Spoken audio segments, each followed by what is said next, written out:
ठीक है. So first of all, do the readability check, and for me my call sign is Delhi approach, and frequency that you will use is 128 decimal niner. Now go ahead with readability check call.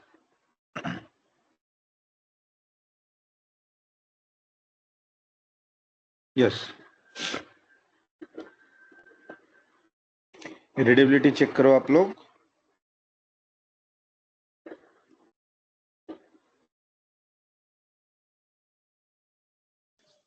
Delhi approach, Vector Tango Sierra Romeo Juliet, 128 decimal niner. How do you हाँ, read? यहाँ पे आप बोलोगे on ओहो, 128 decimal niner. ठीक है. ठीक है.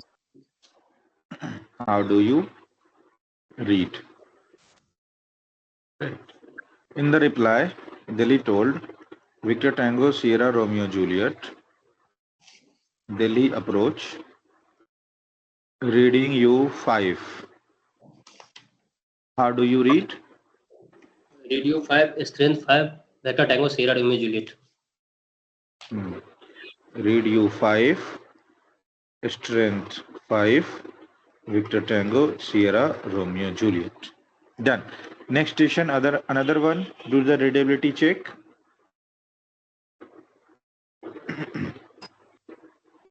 Delhi approach Victor Tango Sierra Oscar Hotel on 128 decimal niner. How do you read? Victor Tango Sierra Oscar Hotel, Delhi approach, reading you 5. How do you read? Radio 5 strength 5 Victor Tango Sierra Oscar Hotel. Good one. Another one.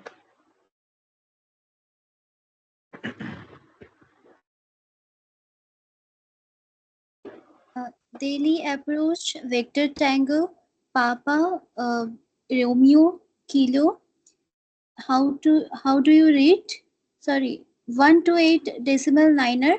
How do you read? Very good. ठीक है. On 128 decimal niner, how do you read?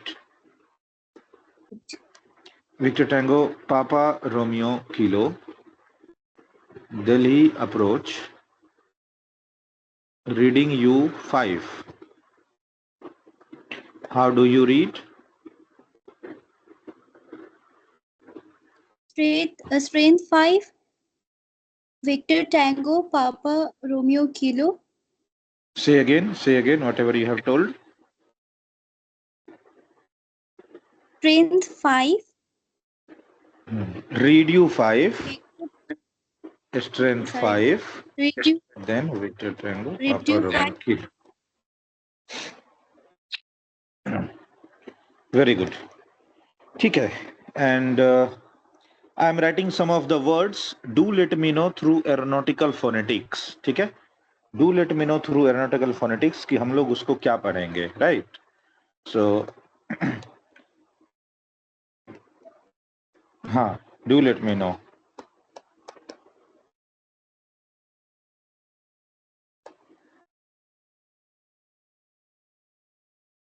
Echo Quebec Lima. Victor Tango Echo Quebec Lima, right?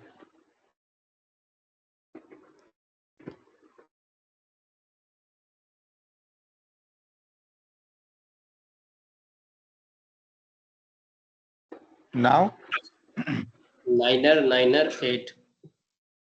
ठीक है.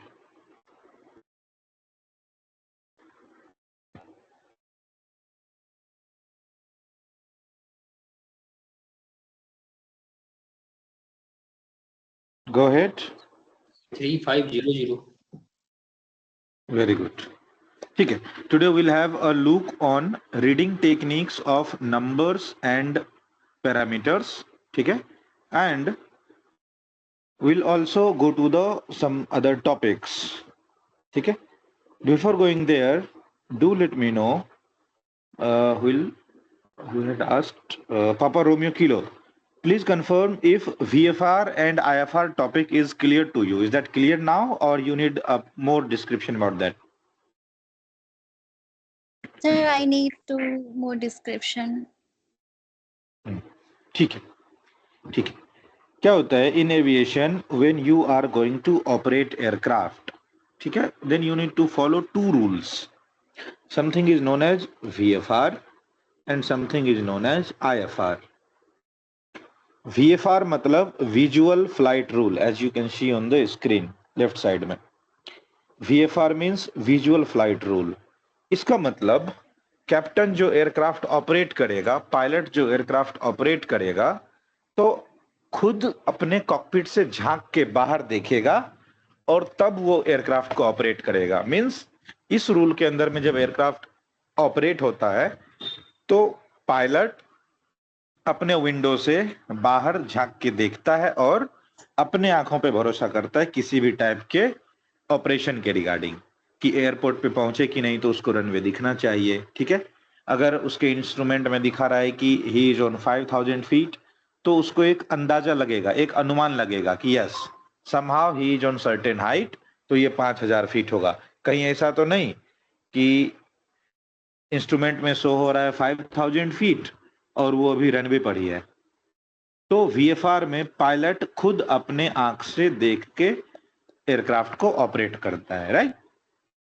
Then next thing is IFR। IFR में क्या होता है? IFR में aircraft में काफी सारे इंस्ट्रूमेंट्स लगाए जाते हैं, राइट।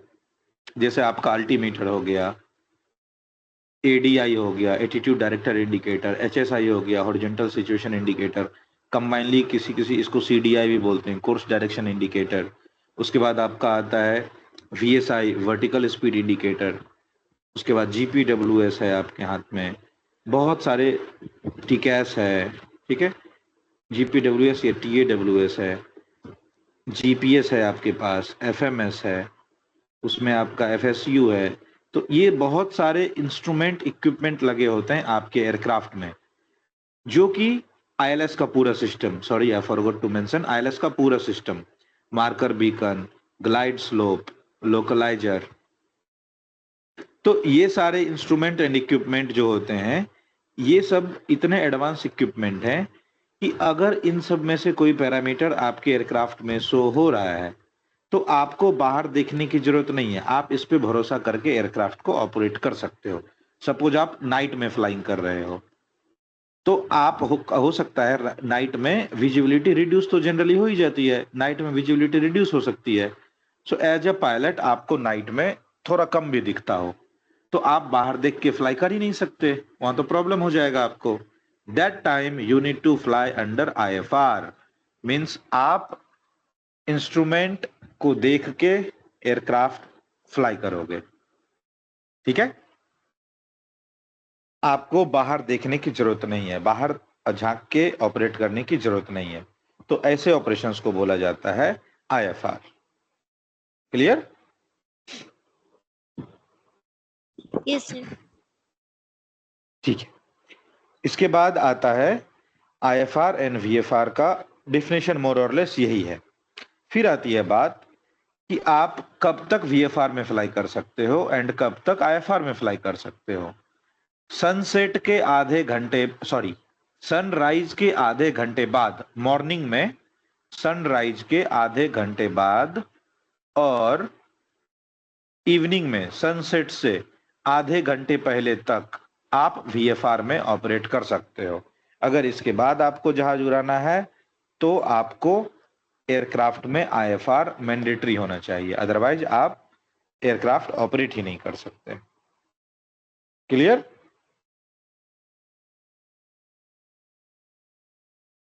नाउ अगर आप 15,000 फीट के ऊपर भी फ्लाई करना चाहते हो तो भी आप VFR में फ्लाई नहीं कर सकते, आपको IFR में फ्लाई करना पड़ेगा।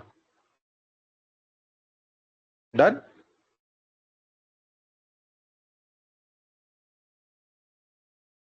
Okay.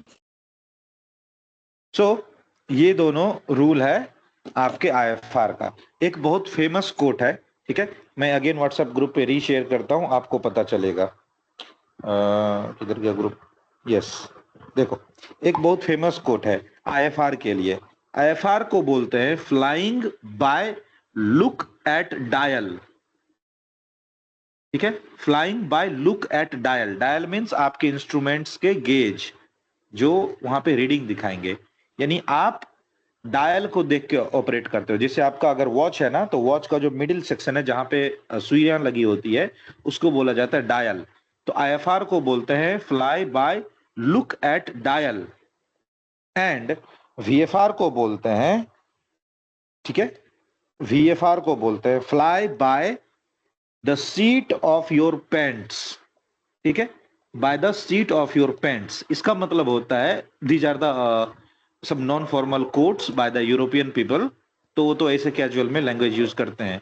Bye seat at your pants इसका मतलब होता है कि आप अपने एक्सपीरियंस से फ्लाई कर रहे हो उसको, आप अपने अनुभव से फ्लाई कर रहे हो, ठीक है। तो मैंने अभी व्हाट्सएप ग्रुप पे डाला है, जस्ट हैव अ लुक, आपको पता चलेगा।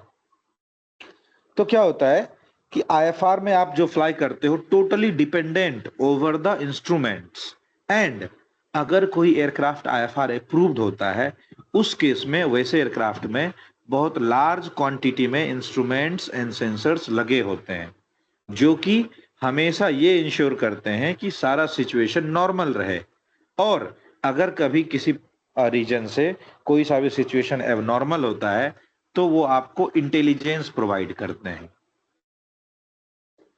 ठीक है। किसमें? आईएफआर में। वीएफआर में क्या है?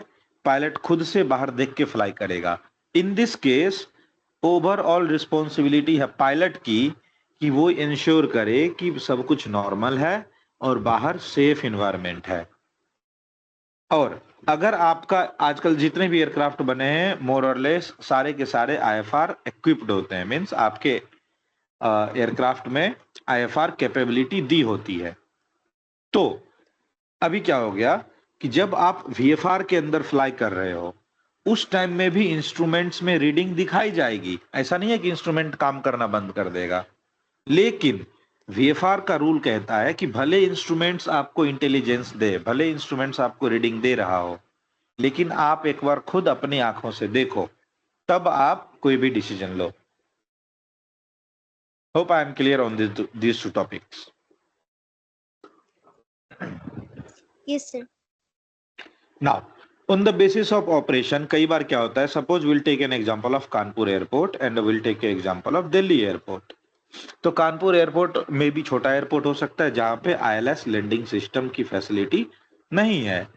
दिल्ली एयरपोर्ट पे आईएलएस लैंडिंग सिस्टम की फैसिलिटी है। तो जब आप दिल्ली से कानपुर जाओगे तो क्या करोगे? दिल्ली में आईएलएस फैसिलिटी है तो आप दिल्ली से आईएफआर में फ्लाई करना शुरू किए, लेकिन कानपुर पहुंचे वहां पे आईएलएस लैंडिंग है ही नहीं, तो वहां पे आपको वीएफआर में लैंड करना पड़ेगा।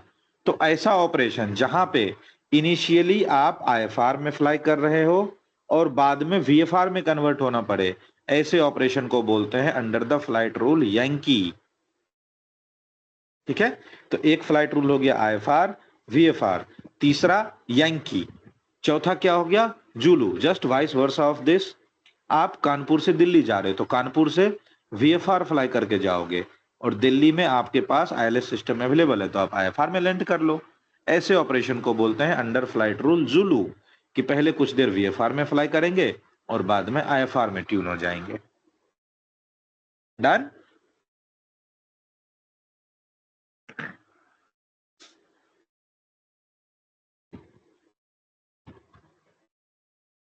So this was the flight rule. Now, still if you have any doubt, please do let me know. I can explain one more time. ठीक है? Don't be shy. Don't hesitate to ask anything. If you have any silly doubt, you can do let me know. No doubts are silly, by the way, because everything has its own importance. If you need further, you can let me know. Is that there any? कुछ है? नहीं? ठीक है. Then we'll move to the next topic. Yesterday we have seen the reading techniques of numbers and alphabets. So, in the flight level, if it is written as flight level 180, that क्या होगा इसका altitude? Victor Tango Papa Romeo Kilo will answer. Flight level 180 मतलब aircraft कितने altitude पे fly कर रहा है, कितने 1000 फीट पे?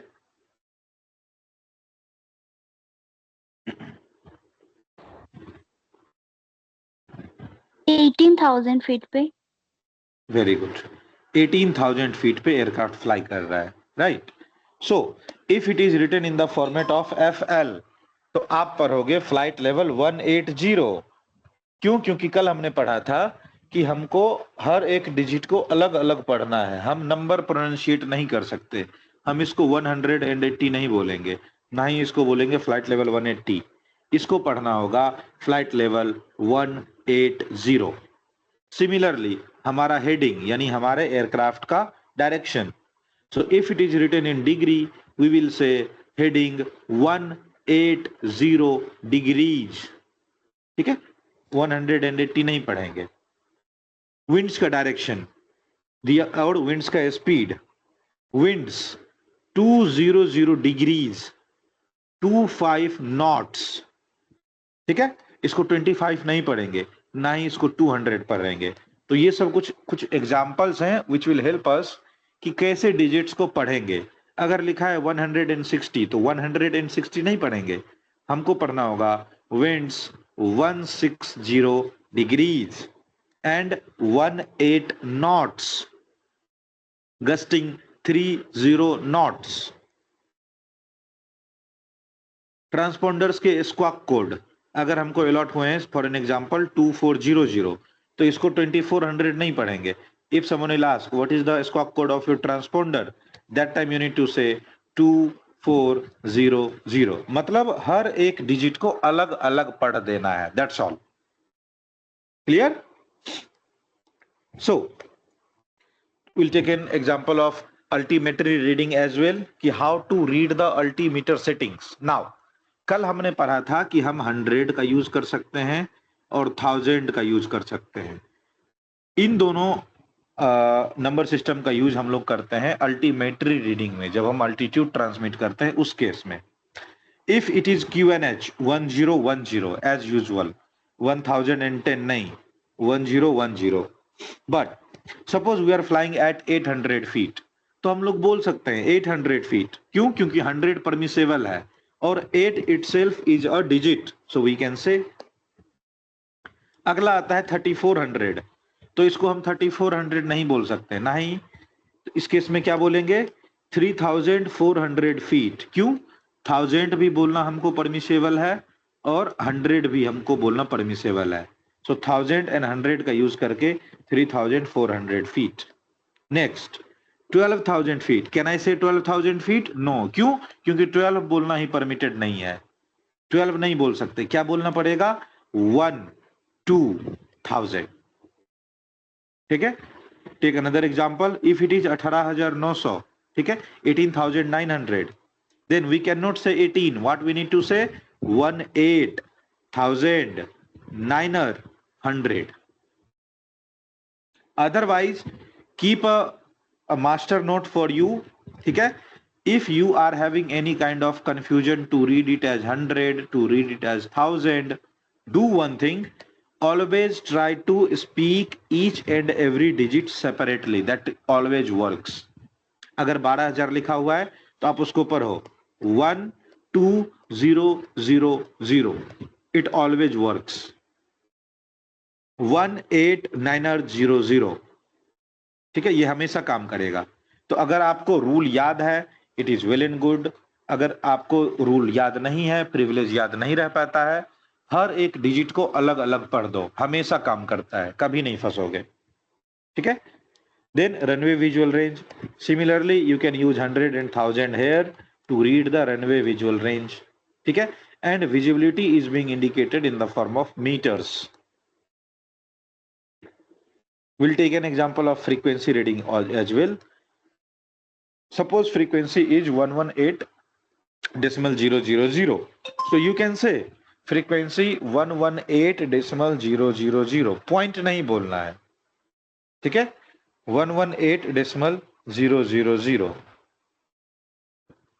और इसके अलावा हमने पढ़ा था क्या कि डेसिमल सिस्टम में जब हम लास्ट में खाली 000 रहता है तो फिर इतने सारे जीरो का कोई वैल्यू नहीं रहता है, ये कोई वैल्यू कंस्टिट्यूट नहीं कर सकता है। So instead of saying 3 times 0 we can also say 118.0, ठीक है, लास्ट में अगर 0 है तो उसका कोई मतलब नहीं रखता है। अगर हमने आपको लिखा 18.9 so you can also say 18.9, 0 का लास्ट में कोई वैल्यू नहीं है। ठीक है, now moving to the next 119.005, will take another one 118.1, क्योंकि लास्ट के 2 जीरो का कोई वैल्यू नहीं है। अगर आप चाहते हो आप इसको पढ़ो, कभी प्रॉब्लम नहीं होगा, but if you know the rule you can simply से 118.1. Then moving to the next, if it is 119.010, you need to say 119.010. Point नहीं बोलना है। Hope I am clear till the time. समझ में आया सबको?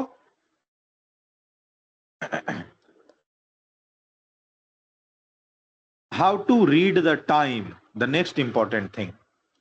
सपोज अभी टाइम हो रहा है 2130, तो आरटी में एक पॉलिसी है कि अभी अगर कोई आपसे टाइम चेक मांगेगा तो आप 9:30 हो रहे हैं, देन यू कैन सिंपली से द टाइम इज 30 मिनट्स। आप चाहो तो आवर्स मत बोलो, ठीक है, यू कैन सिंपली से the time is 30 minutes. But ये सारे रूल्स आपको याद रहेंगे तब तो, या आप कंफ्यूज हो सकते हो कि क्या बोलना था, मिनट्स बोलना है या आवर बोलना है। So why to take risk, time को सबसे पहले स्प्लिट करो 24 आवर्स के शेड्यूल में और हर एक डिजिट को अलग अलग पढ़ दो। सपोज अभी बज रहे हैं 9:30 रात के, तो 24 आवर शेड्यूल में ये क्या पढ़ा जाएगा 2130। So we can say the time is 2130। ठीक है, 9 बजे द टाइम इज 2100। और इसी को मिलिट्री में कुछ लोग आवर्स लिख देते हैं, 2100 आवर्स, 900 आवर्स। ठीक है, when if you had ever joined NCC or if you known to the military terms and defense terms, you might be knowing, या कभी किसी मूवी में देखा होगा, बोलते हैं कि tomorrow at 900 hours everyone shall be assemble, means 900 hour mean मतलब क्या, 900 आवर मीन्स 9 बजे। ठीक है, 1400 आवर्स दोपहर के 2 बजे, right. So if someone will ask the time, simply read it as individual. The time is 0920. The time is 1643. 4:43 evening. Generally time के pronunciation में हम सेकेंड्स को इग्नोर करते हैं, ठीक है, सेकेंड्स का चेकआउट नहीं देते हैं। But if that is a 30 seconds तो उसको हम लोग प्रोनाउंशिएट करेंगे। The time is 1443.5। इसके अलावा अगर 12 सेकेंड है, 15 सेकेंड है, इग्नोर कर दो। 35 सेकेंड है, 45 सेकेंड है, इग्नोर कर दो। बट अगर वो 30 सेकेंड्स है, if that is an absolute half, we will give a read out to that. ठीक है, रनवे नंबर अगर लिखा हुआ है रनवे 34, तो इसको रनवे 34 नहीं पढ़ेंगे, हम लोग बोलेंगे runway 34।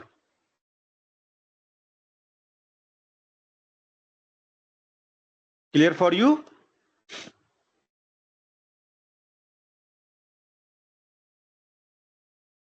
Yes, no, anything? Is that clear?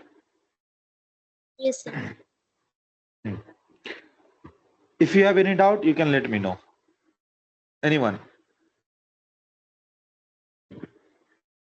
चलो, then our next topic is know your airport. आप अपने एयरपोर्ट को जानो, ठीक है।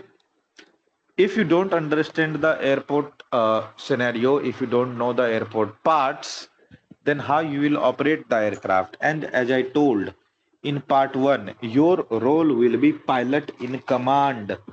ठीक है, आप कैप्टन की तरह आंसर करोगे, ठीक है। तो क्या होता है, सबसे पहले what is the difference between aerodrome and airport. ठीक है, अगर किसी भी एयरफील्ड पे, ठीक है, या किसी भी पीस ऑफ लैंड या वाटर पे कम से कम 3 फैसिलिटी बना दी जाए, एक रनवे, दूसरा एप्रॉन और तीसरा टैक्सीवे, तो अगर किसी भी एयरफील्ड पे ये 3 फैसिलिटी अवेलेबल करवा दी जाती है तो उसको हम लोग बोलते हैं एरोड्रोम। ठीक है, और अगर इससे ज्यादा फैसिलिटी अवेलेबल होनी शुरू हो गई, देखो पोर्ट का मतलब होता है समथिंग इज बीइंग लोडेड और अनलोडेड, ठीक है। हिंदी में हम लोग सुनते हैं ना, लाइक जो शिप होते हैं उनका पोर्ट होता है, उनका पत्तन होता है, ठीक है। कुछ कुछ सिटी के नाम भी इसी टाइप से, like Visakhapatnam means that city was used as port, जहां जाके वहां पे अपना सामान उतारते थे और वहीं से सामान उस पर चढ़ाया जाता था। एयरपोर्ट को भी हिंदी में शायद बोलते हैं विमानपत्तन, पत्तनम ऐसा करके। I am mixing Hindi and Sanskrit, but that is known as विमानपत्तन। मतलब कि वहां पे कुछ लोड हो रहा है एंड अनलोड हो रहा है। So once your aerodrome is having a commercial activity, पैसा कमाना शुरू किया, ठीक है, पैसेंजर लोड हो रहे हैं, अनलोड हो रहे हैं, बिजनेस स्टार्ट हो गया, इन दिस केस आपका एरोड्रोम एयरपोर्ट बन जाता है।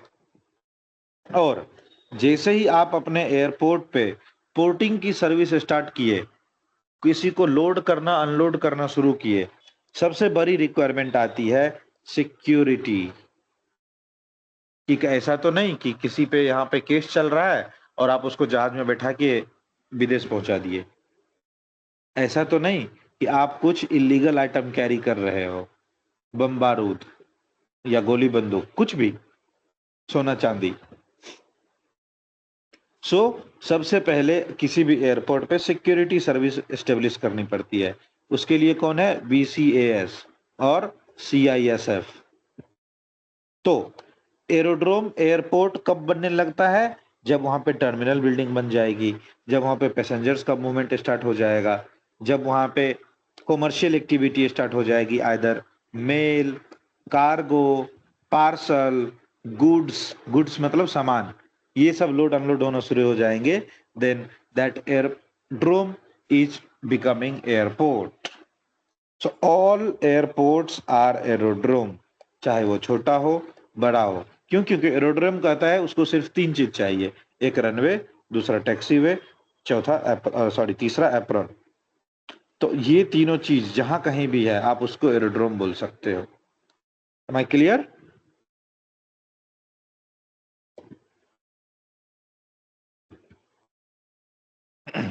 Now will have a look on one by one.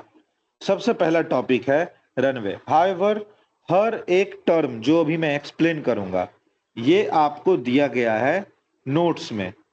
कैसे? जब आप ड्राइव लिंक ओपन करते हो वहां पे फोल्डर्स बने हुए हैं, right? So will have a look how we need to navigate that. तो यहाँ पे फोल्डर बने हुए हैं। एक फोल्डर है जहाँ पे सारे स्टडी मटेरियल में नोट्स आपके पास अवेलेबल है। इसमें जो आप तीसरे नंबर नोट पे जाओगे, frequently asked questions, definitions and terminology, तो इसमें आपको सारे टर्म्स एंड रेफरेंसेस के डेफिनेशंस मिलेंगे, ठीक है। तो इस नोट से आप डेफिनेशन ढूंढ सकते हो और भी बहुत कुछ पढ़ने के लिए मिलेगा इस वाले कॉलम में, इंटरेस्टिंगली। तो जब आपको डेफिनेशन पढ़ने का मन हो, डेफिनेशन याद करने का मन हो, थर्ड नोट के फर्स्ट 3-4 पेजेस में आपको डेफिनेशंस मिलेंगे। तो मैं अभी जो भी पढ़ाऊंगा सब यहाँ लिखा हुआ है।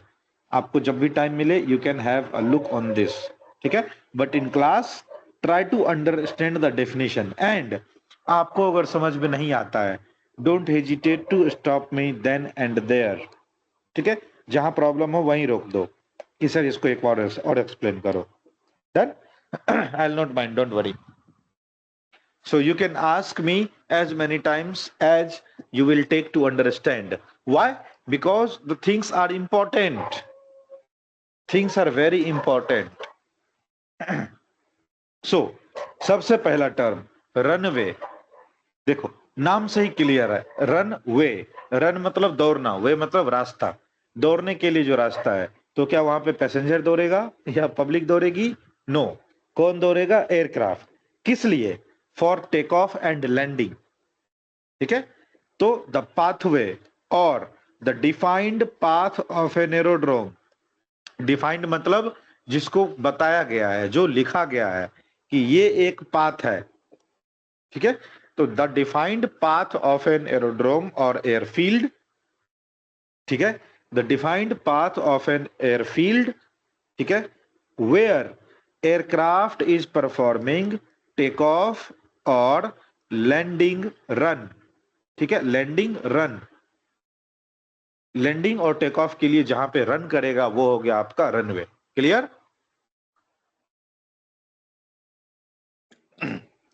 Now next, something is known as runway centre line.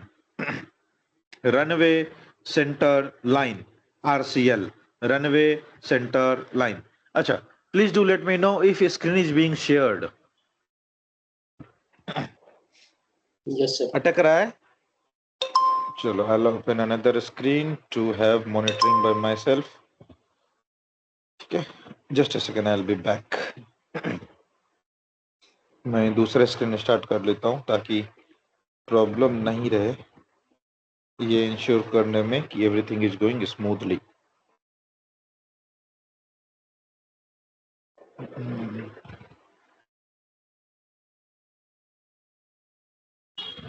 Done. So, runway centre line, ये क्या होता है? The line which divides the runway into two equal part longitudinally, that is known as runway center line. ऐसा नहीं कि यहां से divide कर दिया, फर्स्ट हाफ ये सेकेंड हाफ ये, नो, ये वाला नहीं है रनवे सेंटर लाइन। लॉन्गिट्यूडनली जो डिवाइड करेगा that is our runway centre line, laterally नहीं। ठीक है, so that is runway centre line.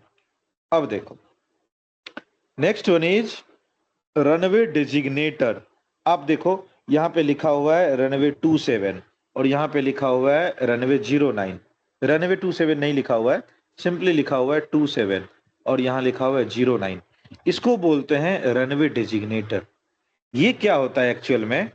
अगर हमने लिखा रनवे 27, इसका मतलब रनवे हमेशा स्ट्रेट लाइन में होता है। ठीक है, फर्स्ट, रनवे कभी भी टेढ़ा मेढ़ा गोल चक्कर जैसा नहीं होगा, हमेशा स्ट्रेट लाइन में रहेगा। तो अगर लिखा हुआ है रनवे 27, इसका मतलब इस रनवे का जो सेंटर लाइन है वो अर्थ के मैग्नेटिक फील्ड के रिस्पेक्ट में, ठीक है, अर्थ के मैग्नेटिक फील्ड के रिस्पेक्ट में 270 डिग्री एंगल बनाएगा। और सर्कल पे कोई भी एक स्ट्रेट लाइन एक बार में, अगर वो एक रेडियस है या फिर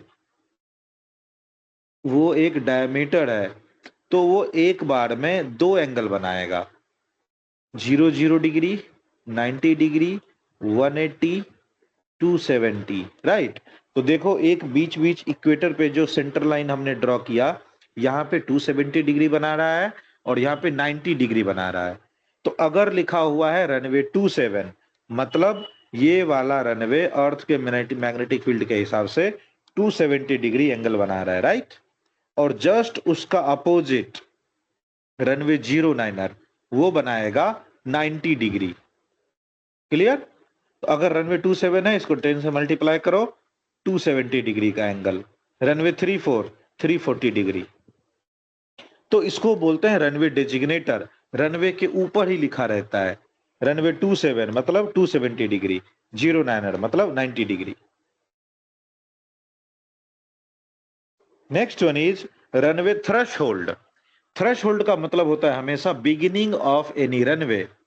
तो ये जो व्हाइट कलर के हैच्ड पोर्शन आप देख रहे हो ना, दिस इज रनवे थ्रेशोल्ड, जिसको मैं रेड सर्कल से राउंड कर रहा हूं। Runway threshold, beginning of a runway, beginning of a runway after which it is available for take off and landing. ठीक है, beginning of a runway after which it is, कौन it? Runway. Runway is available for take off and landing.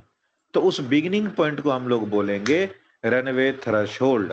अब आप बोलोगे sir beginning क्यों, and भी तो बोल सकते हैं, क्योंकि ये तो दोनों साइड है। नहीं, वाई? अभी हमने आपको बताया कि इस साइड है रनवे 27 और इस साइड है रनवे 09। तो थ्रेशोल्ड अपने अपने रनवे का बिगिनिंग होता है। अगर एक ही रनवे रहे तो एक ही थ्रेशोल्ड रहेगा, एक ही साइड में, दूसरे साइड ब्लैंक रहेंगे। लेकिन कोई भी स्ट्रेट लाइन दो एंगल बनाता है अर्थ के मैग्नेटिक फील्ड के रिस्पेक्ट में। तो एक रनवे पे दो एंगल, एक 90 डिग्री, दूसरा 270 डिग्री। एक साइड से उसी रनवे को एक साइड से बोलेंगे रनवे 27 और उसी रनवे को दूसरे साइड से बोलेंगे runway 09er. Hope I am clear on this.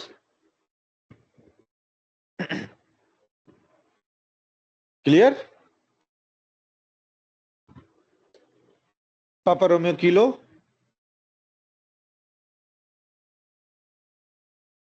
Yes, sir. ठीक है. Your voice is low. Is that anything doubtful to you? No. Can you again repeat? हाँ, यही तो बोलना था. Don't be shy, you can ask. ठीक है. Don't hesitate even. Another station alpha juliet delta sierra hotel alpha and sierra romeo juliet. Is that clear to you? Yes, sir. ठीक है. Now runway पे रहता है रनवे डेजिग्नेटर. तो अगर लिखा हुआ है रनवे 27 तो क्या होगा? रनवे 27 का मतलब ये रनवे अर्थ के मैग्नेटिक फील्ड के रिस्पेक्ट में 270 डिग्री का एंगल बनाता है. तो चलो एक अर्थ ड्रॉ करते हैं. ठीक है. Have a look.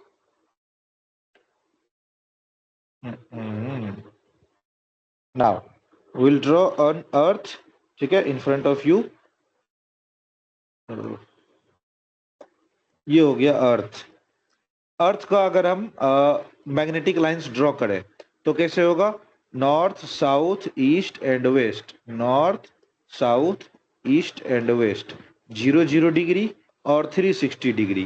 पोल पे डायरेक्ट नीचे 180 degree, 90 degree and 270 degree. Clear?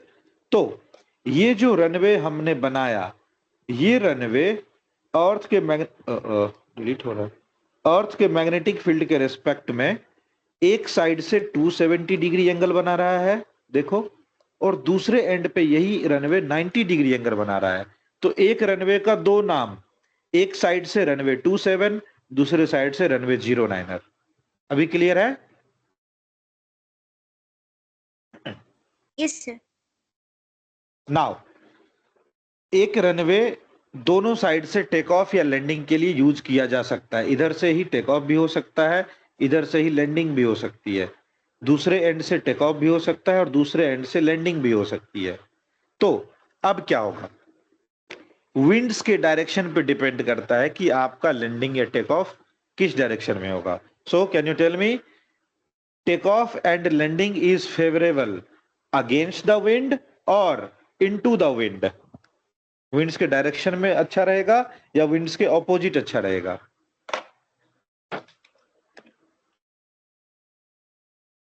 Against the wind. Very good. Against the wind take off and landing is favourable. So अगर मान लो कि विंड्स का डायरेक्शन ऐसा है, मैं एरो ड्रॉ कर रहा हूं. ठीक है. तो आप रनवे 27 से डिपार्ट करो, but for a time sake winds का डायरेक्शन ऐसा है तो आपको उस टाइम पे रनवे 09er से डिपार्ट करना पड़ेगा. तो एक ही रनवे का दोनों साइड से इस्तेमाल कर सकते हैं. Clear?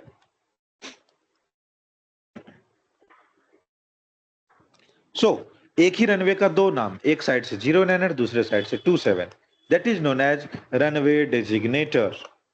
Next topic is touch down zone and aiming point. अभी देखो, सपोज आपका जो लैंडिंग है ये इस साइड से हो रहा है, तो आप अपने एयरक्राफ्ट को लैंड करवाते हो आफ्टर रनवे थ्रेशोल्ड. ठीक है. बिगिनिंग ऑफ द रनवे के बाद, उससे पहले लैंड करवाओगे तो रनवे अंडर शूट कर जाओगे. अंडर शूट मीन्स पहले उतर गए. सो अगर आप एम बना के आए, सपोज कि थ्रेशोल्ड पे हम अपने एयरक्राफ्ट का व्हील टच करा देंगे. Now who is going to tell me while landing nose landing gear is being touched first or main landing gear? पहले कौन सा व्हील टच होता है onto the earth? Landing gear. Main landing. Main landing gear. So suppose आप ऐसा plan बना के चले कि हम अपने एयरक्राफ्ट के व्हील को टच थ्रेशोल्ड पे टच करवा देंगे, किसी रीजन से थोड़ा पीछे रह गए तो गया जहाज नीचे आदमी ऊपर. डन. तो ये नहीं करना है कभी भी. क्या करेंगे? एक एमिंग पॉइंट बना होता है. देखो पॉइंट नंबर 8. ठीक है. एमिंग पॉइंट, इसको बोलते हैं एमिंग पॉइंट। आप एम करोगे कि हम अपने एयरक्राफ्ट को एमिंग पॉइंट पे लैंड करा दे, तो थोड़ा सा आगे पीछे भी हुआ ना तो कोई दिक्कत नहीं, आप सेफ जोन में हो। तो aiming point is the point which is being aimed, ठीक है, जिसको एम किया जाता है by the pilot while landing. और touch down zone is the area under which aircraft can touch down the landing gear. Aircraft अपने landing gears को touch down करवा सकता है। यहां तक देखो, ये जो पूरा ड्यूअल लाइन का सेक्शन है ना, ये सब कहलाता है पूरा का पूरा एरिया टच डाउन जोन।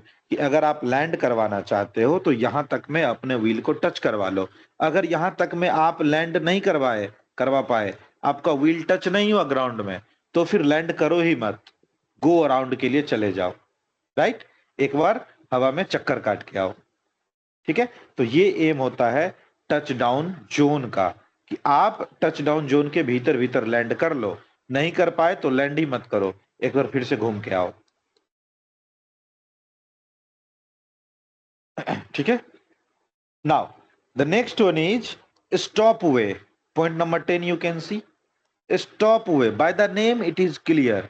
ठीक है, अच्छा, जो पक्का सड़क होता है, जो पक्की सड़कें होती है, उसको पक्के को बोला जाता है पेव्ड, ठीक है, और कच्चे को अनपेव्ड। ठीक है, तो रनवे जो होता है वो पेव्ड होता है, पक्का होता है। स्टॉप वे का क्या मतलब है? सपोज आप लैंड करवाते आए और रनवे एक्सीड कर गए या फिर रनवे ओवर शूट कर गए, मीन्स रनवे के लेंथ के अंदर अंदर आपका एयरक्राफ्ट नहीं रुक पाया, तो क्या होगा? आप तो सामने की दीवार पे अपना एयरक्राफ्ट दे मारोगे, आपके एयरक्राफ्ट में एक्सीडेंट हो सकता है।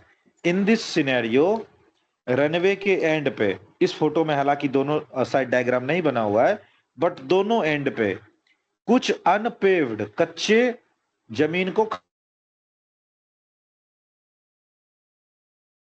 लूज मिट्टी रहेगी, सो दैट अगर एयरक्राफ्ट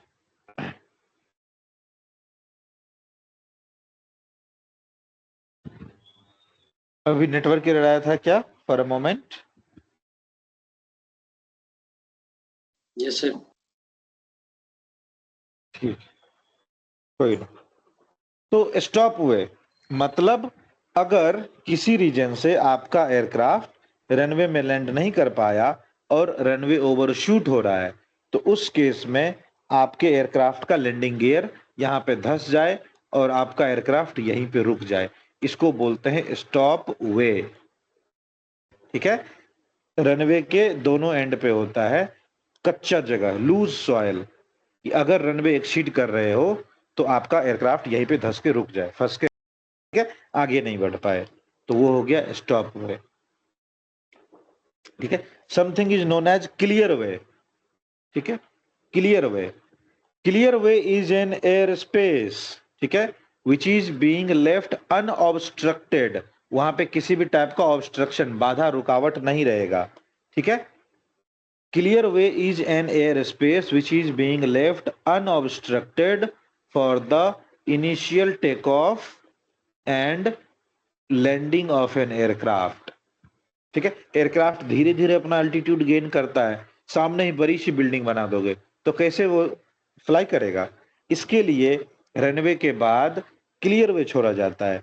ठीक है, कुछ एयर स्पेस खाली रहेगा, और वैसे भी एयरपोर्ट के कुछ कुछ विसिनिटी में रूल होता है, ठीक है, कि आप 4th फ्लोर से ज्यादा नहीं बना सकते, 2 फ्लोर से ज्यादा नहीं बना सकते, रनवे के सामने आई थिंक घर ही बनाना परमिटेड नहीं होता है। तो इन सब टाइप की चीजें आपको रूल में दी जाती है, क्यों? क्लियर वे के लिए, टेक ऑफ और लैंडिंग में एयरक्राफ्ट को दिक्कत नहीं हो, इसके लिए। ठीक है, उसके अलावा अभी अच्छे से समझना, ठीक है, उसके अलावा जो रनवे के कॉर्नर्स हैं, सॉरी नॉट कॉर्नर्स, एजेज, ठीक है, इसको बोलते हैं रनवे एज। ठीक है, runway centre line and edge of the runway, जो इसके बॉर्डर है, ये हो गया रनवे का एज।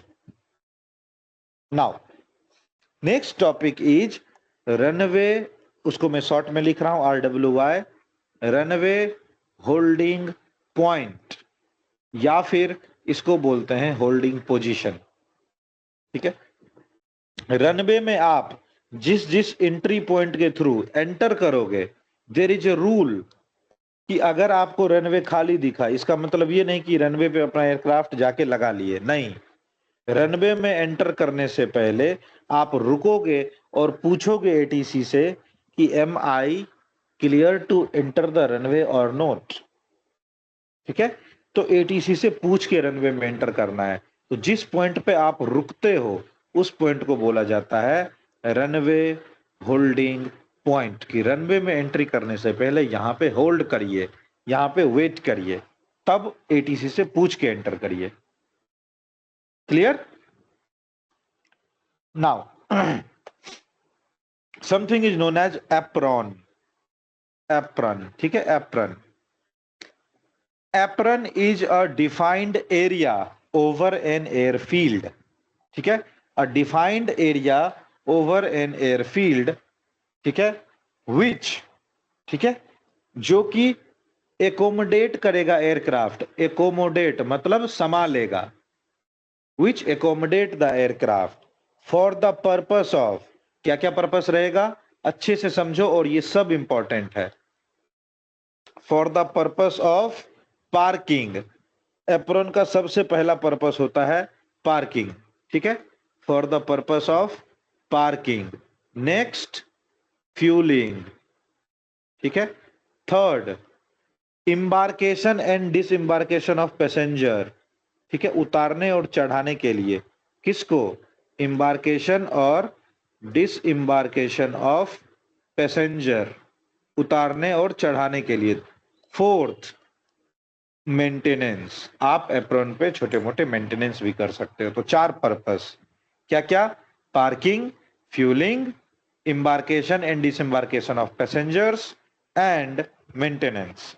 तो वैसे एरिया को कहा जाता है apron. Done? Now next one is taxi वे।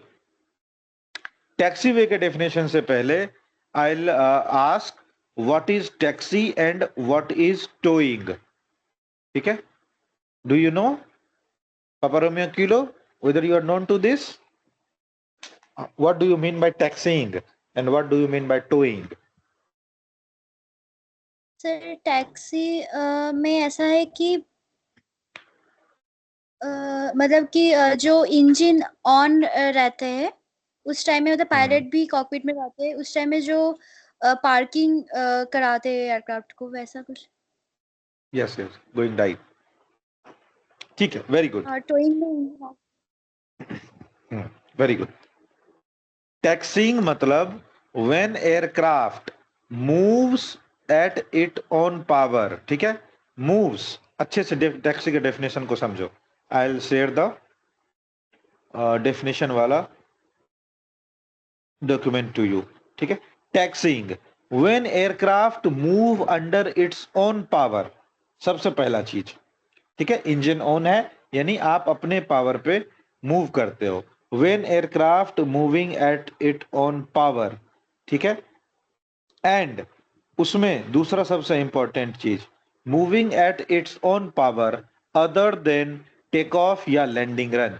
जब ग्राउंड पे एयरक्राफ्ट मूव करता है अपने पावर से, अदर देन टेक ऑफ या लैंडिंग रन। टेक ऑफ और लैंडिंग रन के टाइम पे भी तो एयरक्राफ्ट ग्राउंड पे भी मूव करता है, लेकिन उसको टैक्सिंग नहीं बोलते हैं।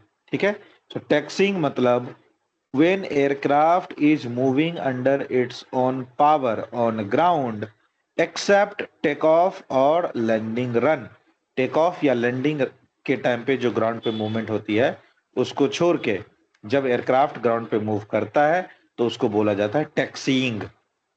और towing when aircraft moves on ground with the help of external support, tow tractor. ठीक है, इनका यूज करके जब एयरक्राफ्ट मूव करता है, that is known as towing. Clear? So the definition of taxiway, taxiway का definition क्या होगा, the defined area of an aerodrome or the defined area of an airfield where aircraft move under its own power, जहां पे aircraft अपने power पे move करता है and which connects the two designated point of an aerodrome, दो अलग अलग point को वो कनेक्ट करेगा, उसको बोला जाता है taxiway. You can have a look on the screen. ठीक है, टैक्सीवे, मैं टैक्सीवे को ग्रीन कलर से हाईलाइट कर रहा हूं कि किसको टैक्सीवे बोलते हैं. ये जो पूरा का पूरा रीजन है, जो ये वाला रोड है, ये कहलाता है टैक्सीवे. ठीक है, यहां पे एयरक्राफ्ट अपने पावर से मूव करेगा और ये किसी दो डेजिग्नेटेड प्लेस को आपस में कनेक्ट करता है. कैसे? I am writing point A and point B. देखो इसके बीच में क्या कनेक्टिविटी का ऑप्शन है? टैक्सीवे. रनवे और एप्रोन को कौन कनेक्ट कर रहा है? Taxiway. So taxiway is the area where aircraft move under its own power and which connects two designated points of an aerodrome. Taxiway पे किसी भी टाइप का व्हीकल मूवमेंट परमिटेड नहीं है, सिर्फ एयरक्राफ्ट मूव करेगा, वो भी अपने पावर पे. टोइंग नहीं कर सकते आप टैक्सीवे पे. अगर आपके एयरक्राफ्ट का इंजन ऑन नहीं है, you can not enter the taxiway. हाँ, कुछ एक्सीडेंट हो गया, कुछ प्रॉब्लम आ गई, तो एनी हाउ आपको यहां से टो करके हिलाना पड़ेगा. बट इन जनरल बिना एयरक्राफ्ट के पावर के आप टैक्सीवे में एंटर नहीं कर सकते. Clear? So that is known as taxiway. Now next is ramp. Taxiway का जो रोल एयरपोर्ट के पॉइंट ऑफ व्यू से है, सेम रैंप का duty apron point of view से है. टैक्सीवे क्या करता है? एयरपोर्ट के दो एरिया को कनेक्ट करता है. रैंप एप्रोन के अंदर अलग अलग पार्किंग स्टैंड्स को आपस में कनेक्ट करता है. ठीक है, एप्रोन के अंदर में जो एयरक्राफ्ट को पार्क करने के लिए डिजिग्नेटेड प्लेस बनाए होते हैं, उसको बोलते हैं पार्किंग बे या फिर उसको बोलते हैं स्टैंड्स. ठीक है, तो रैंप अलग अलग स्टैंड्स को आपस में कनेक्ट करता है विद इन द एप्रॉन. यानी जो ड्यूटी एयरपोर्ट के पॉइंट ऑफ व्यू से टैक्सीवे का था, वही ड्यूटी रैंप का इनसाइड द एप्रॉन होता है. क्लियर? समझ में आया सबको? रैंप या एप्रॉन क्या डिफरेंस है?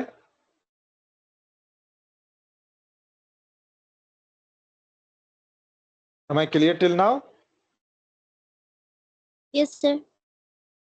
ठीक है. So more or less this was the definition of an airport's area. ठीक है, एयरपोर्ट का कौन कौन से पार्ट्स हैं, कौन कौन से एरियाज हैं, उनका आइडेंटिफिकेशन और उनका डेफिनेशन, यही सब था. इसके अलावा अगर आपने कोई सा टर्म सुना है, कोई सा नाम आपको पता है, you want to know about that, you can let me know. ठीक है, अगर आपको लगता है कि सर ये भी तो होता है, you can let me no, मैं उसको एक्सप्लेन करूंगा. मोर or less this was the all designated parts of an airport. ठीक है, इसके अलावा आपको कुछ जानना है, आपने कुछ सुना हो, आपको यहाँ पे नहीं बताया गया हो, ऐसा कुछ आप लोगों को पता है?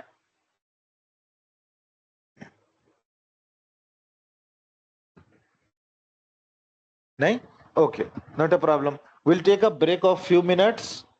Few means 4 minutes, and we'll again meet at 2205 with new topic. ठीक है, so we'll again meet at 2205. Till the time you can have tea, coffee, water, whatever is available with you. Just have a healthy break. ठीक है, then again we'll move. नहीं तो हमारा mind annoy हो जाएगा, इतना ज्यादा ग्रास्प नहीं होता है. तो 1 घंटे में एक ब्रेक लेते हैं. We'll again meet at 2205. ठीक है, मीटिंग बंद नहीं होगी, आप पॉज करके ब्रेक ले सकते हो.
Okay, welcome back.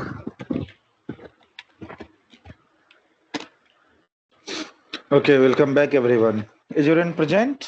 सब लोग हो available? Yes, sir. Okay. Yes, sir. So moving to the next topic. So right now I had explained the parts of an aerodrome. अगर आपको कोई डाउट नहीं है तो मैं कुछ पूछूं? चल. Why to put you in trouble? Let me explain some more. इसके अलावा आप सबने कभी सुना होगा आइसोलेटेड बे. नहीं सुना होगा तो आगे आपको कभी ना कभी देखने को मिलेगा. बोलते हैं आइसोलेटेड बे या isolated area, isolated apron, remote bay, remote apron, इन सब टाइप के नाम से होते हैं. क्या होता है? Suppose your aircraft is having a bomb threat or your aircraft is having any type of problem. तो नाम से ही क्लियर है क्या? आइसोलेटेड मतलब उसको अलग करके रखा गया है, दूर रखा गया है, मेन स्ट्रीम में एंट्री नहीं दी उसको. So that isolated bay or isolated area is at opposite end of a runway or at opposite side of the runway where aircraft will be put when it is under threat. Bomb threat आ गया तो आपको main stream से हटा के बाहर रख दिया जाएगा कि अगर किसी रीजन से ये एयरक्राफ्ट ब्लास्ट होता है तो सिर्फ उतने ही लोगों को प्रॉब्लम हो जो इस एयरक्राफ्ट में चढ़े हुए हैं. इनके कारण कोई दूसरा फैसिलिटी, कोई दूसरा पैसेंजर आहत नहीं हो. ऐसे एरिया को बोला जाता है isolated bay. Done? Okay. So more or less this where the parts and the available areas over an airport. फिर उसके बाद हो सकता है अगर आप ये वाला डायग्राम देखो तो आप पूछो कि सर यहाँ तो डीएसिंग एरिया भी लिखा हुआ है, प्री थ्रेशोल्ड लिखा हुआ है, पापी लिखा हुआ है, fire station, helicopter stand, high speed taxiway, bus stop, ये सब आपने एक्सप्लेन नहीं किया. नाउ करता हूँ. ठीक है. पैसेंजर्स जब आने जाने लगेंगे तो वो कार बाइकल अपनी अपनी गाड़ियों को लेके आएंगे या प्राइवेट टैक्सी होगा. ठीक है. तो उसके लिए आपको पार्किंग एरिया बनानी पड़ेगी. जब आप पैसेंजर्स को टिकट बेचोगे वो आपके यहाँ पे लोड या अनलोड होने के लिए आएंगे तो उनके वेटिंग के लिए एरिया चाहिए, वेटिंग हॉल चाहिए, टिकट चेक के लिए काउंटर चाहिए, सिक्योरिटी चेक के लिए स्पेस चाहिए. तो आपको टर्मिनल बिल्डिंग बनाना पड़ेगा जहां पे टिकट चेक हो सकता है, जहां पे पैसेंजर वेट कर सकते हैं, उनके खाने पीने के लिए कुछ दुकानें रहेंगी, खरीदने बेचने के लिए कुछ वेंडिंग शॉप्स रहेंगी. टर्मिनल बिल्डिंग चाहिए. Bus stop, railway station in the sense metro, किसी एयरपोर्ट पे मेट्रो की भी कनेक्टिविटी है. So these are the additional services. जब आपका एयरपोर्ट बड़ा होने लगेगा ये सारी सर्विसेज ऐड होती चली जाएंगी. उसके बाद आप पढ़ते हो यहाँ पे लिखा हुआ है प्री थ्रेशोल्ड. थ्रेशोल्ड से पहले का area which has been made in case of your aircraft is very large. तो वो छोटे से रनवे के विड्थ में टर्न नहीं ले सकता है. इन दिस केस थ्रेशोल्ड से पहले थोड़ा सा एरिया खाली छोड़ दिया जाता है जो कि रनवे के विड्थ से बड़ा होता है और वहां पे वो बड़ा सा एयरक्राफ्ट अपना एयरक्राफ्ट का बाएं दाएं आगे पीछे टर्न ले सकता है. ठीक है. Sometimes pre threshold area is also known as blast pad. ठीक है. या फिर हाई पावर बे. आपने सपोज कुछ मेंटेनेंस किया और आपके एयरक्राफ्ट पे हाई पावर रन की जरूरत है. ठीक है. इंजन ग्राउंड रन करना है ऑन हाई पावर. तो अगर आप इस एप्रॉन पे करोगे, सपोज यहाँ पे आपने हाई पावर रन कर दिया तो ये वाला एयरक्राफ्ट डिस्टर्ब होगा उससे. इन दिस सिनेरियो आप अपने एयरक्राफ्ट का क्या कहते हैं हाई पावर रन कहाँ करोगे? आइदर ऑन आइसोलेटेड बे और ऑन ब्लास्ट पैड जो कि रनवे के पहले बना हुआ है पीछे. यहाँ पे आप इंजन पे अपना जितना कसर है निकालो, किसी दूसरे को आप डिस्टर्ब नहीं करोगे. कहीं कहीं पे स्पेशली ब्लास्ट पैड बनाए होते हैं, इस टाइप के बना दिए जाते हैं कंस्ट्रक्शन। तो आपके जो इंजन का एग्जॉस्ट आएगा उसको ये एयर में ट्रांसमिट कर देगा, किसी को भी डायरेक्ट हिट नहीं करेगा। तो ये सब एडिशनल सर्विस है। डी-आइसिंग एरिया इंडिया में जरूरत नहीं पड़ती है, फॉरेन कंट्रीज में आइस बहुत ज्यादा होता है, तो जो डी-आइस फ्लूइड वो लोग यूज करते हैं। तो डी-आइस फ्लूइड क्या होगा, आइस ब्रेक होके वाटर बनेगा। तो ये वाला एरिया जो रहेगा वो वाटर सोकिंग के लिए अवेलेबल रहेगा, कि पानी अगर आए तो वहां से सोक कर लिया जाए। अदरवाइज जो वाटर स्पिलेज होगा दैट में create problem for others.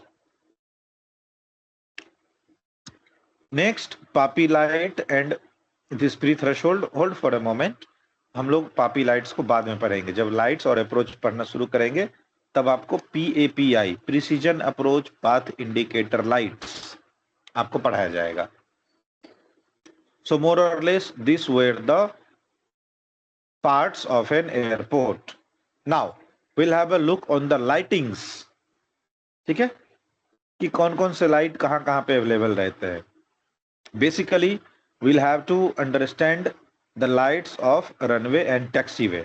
But before going there, this is the clear picture in front of you. You can understand by looking at this picture. देखो कितना अच्छा डायग्राम बनाया हुआ है, HD में इमेज है, right. Who is going to tell me what is the runway designator?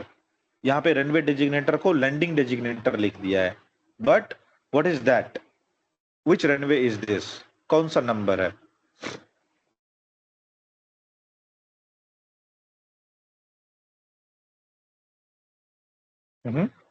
Do let me know which runway is this? Runway 13. By the name it is clear. यहाँ पे लिख दिया गया है landing designator, but that is a runway designator. Runway 13। Threshold area देखो, center line देखो कितना smooth बना हुआ है। Aiming point you can see, touch down marking zone देखो कितने अच्छे से ड्रॉ किया हुआ है throughout the runway. Edge marking and blast pad और प्री थ्रेशोल्ड एरिया जो आप देख रहे थे, इज दैट क्लियर? और जो रनवे है उसके पैरेलल में जो पूरी की पूरी एक ड्रॉ की हुई रोड है, इसको बोलते हैं टैक्सीवे। देखो रनवे के पैरेलल जो जा रही है ये वाला, ठीक है। So that is taxiway. Hope this was clear to everyone. समझ में आया सबको? Yes, sir. Sir, which one is taxiway? Wait. Can you see? Very good. Sorry. The road or the pathway which is parallel to the runway here. Let me just open the image.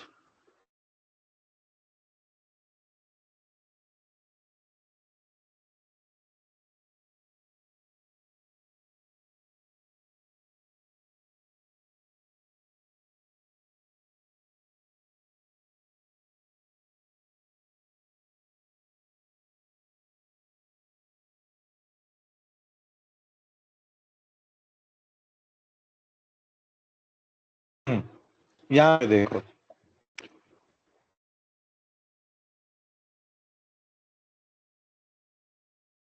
Square shape से इसको designate किया। ये जो runway के parallel road जा रहा है ना, ये आपका टैक्सी वे है। क्लियर? ये पूरा का पूरा रोड दिख रहा है, this is the taxi way.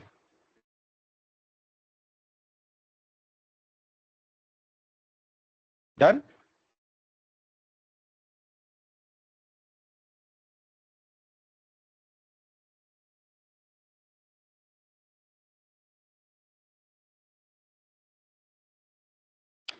So again we'll have a look on the light of taxiway.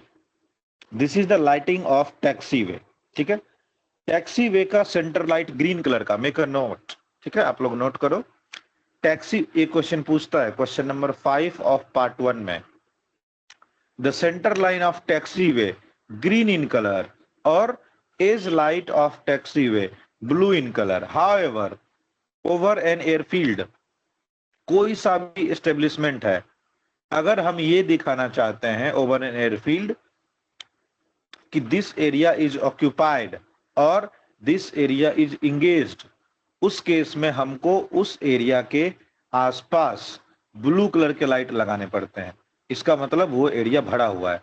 Suppose हमने एक एयरपोर्ट बनाया और हमने वहां पे गांधी जी का स्टैचू लगाया, रात में कोई पायलट लैंड कर रहा है, उसको कैसे पता चलेगा कि ये गांधी जी का स्टैचू है? तो इसलिए कुछ लोग क्या करते हैं ना, स्टैचू के ऊपर लाइट जला के रखते हैं ताकि सबको पता चलेगा अच्छा यही स्टैचू है। कई बार लाइट भी नहीं दिख पाया, नहीं विजुअल हो पाया, इन दैट केस उस एरिया के चारों ओर ब्लू कलर के लाइट लगाए जाते हैं ओवर एन एयरफील्ड, ताकि ये पता चल पाए कि ये वाला एरिया ऑक्यूपाई किया गया है। सिमिलरली टैक्सी वे के चारों ओर ब्लू कलर का लाइट ये इंडिकेट करेगा कि ये टैक्सी वे है, ये ऑक्यूपाइड एरिया है। अगर कभी इमरजेंसी में लैंड करना पड़े तो यहाँ पे मत लैंड कर जाना, यहाँ पे 2-3 एयरक्राफ्ट हो सकते हैं, लेके डूब जाओगे। ठीक है, तो किसी भी एस्टेब्लिशमेंट के एज मार्किंग में अगर ब्लू कलर का लाइट है, दैट इंडिकेट्स कि this area is occupied. Clear? तो टैक्सी वे का edge light blue colour, centre light green colour. Done. Next आता है runway lighting condition. Runway lighting condition में रनवे का जो लाइट होता है that has some external importance, additional importance. क्या? Just have a look, I will say. Suppose this is the runway, अभी देखो, ठीक है, रनवे का जो एज लाइट है मींस जो चारों ओर उसकी लाइट्स हैं that may be of yellow और व्हाइट इन कलर। रनवे का एज लाइट, ठीक है, दैट मे बी येलो और व्हाइट, एज लाइट येलो और व्हाइट कलर का। ठीक है, रनवे का एज लाइट येलो और ऑरेंज, सॉरी और व्हाइट। जनरली उसका जो एक्चुअल कलर होता है दैट इज एम्बर और व्हाइट, बट एम्बर और व्हाइट जो होता है दूर से येलोइश दिखता है। So simply you can say the runway edge light is white और एम्बर इन कलर। ठीक है, रनवे का एज लाइट नोट कर लो, एम्बर और white. Now when it comes to center line, runway centre line के लाइट्स ये एक कोड में होते हैं, इनका एक सीक्वेंस होता है। Initially they are white in colour, in the middle section white and red का कॉम्बिनेशन, ठीक है, in the middle white and red का combination, and at the end red in colour. इसका क्या मतलब हुआ? इसका ये मतलब हुआ कि जब पायलट लैंड करेगा तो उसको पता रहेगा कि व्हाइट वाला एरिया है यानी beginning of the runway, we are in safe zone. White and red का कलर कॉम्बिनेशन स्टार्ट हुआ means somehow we reach to the midway, series of red colour आने लगे, this is the end of runway. Break लगाओ नहीं तो runway overshoot कर जाएगा।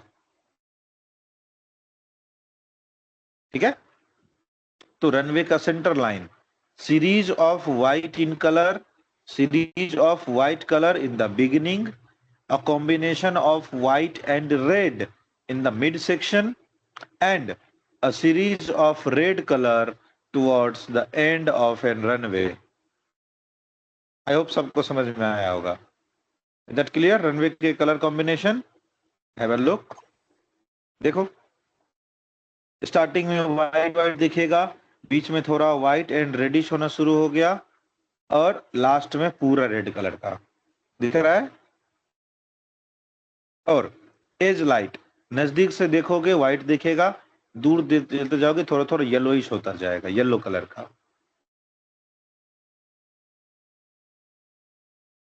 You can see here also white, combination of white and red, and then red.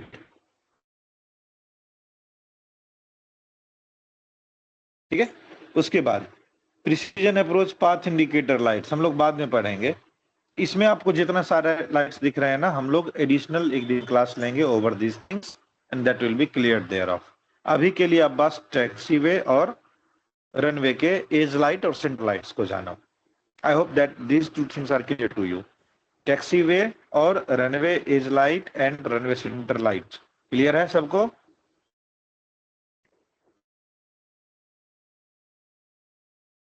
Yes, sir. ठीक है, then we'll move to the next topic. What is the upcoming topic for today? Lights हो गया, definition हो गया, light rule हो गया, ठीक है। Okay, now the next topic after this is ICAO location designator. चलो आज पढ़ेंगे एक very important topic, that is ICAO location designator. ICAO का फुल फॉर्म क्या है? कुछ लोग उसको इकाओ बोलते हैं या आईकाओ बोलते हैं, आपको जो मन आया बोलो, मीनिंग सेम निकलना चाहिए। इंटरनेशनल सिविल एविएशन ऑर्गेनाइजेशन, ठीक है। आज हम लोग पढ़ेंगे इंटरनेशनल सिविल एविएशन ऑर्गेनाइजेशन का लोकेशन डेजिग्नेटर, ठीक है। One topic in front of you, half an hour का टॉपिक है, just pay attention, that will. Screen stuck हो गया? यस, कोई ना, मैं इसको वापस नॉर्मलाइज करता हूँ। स्टक हो,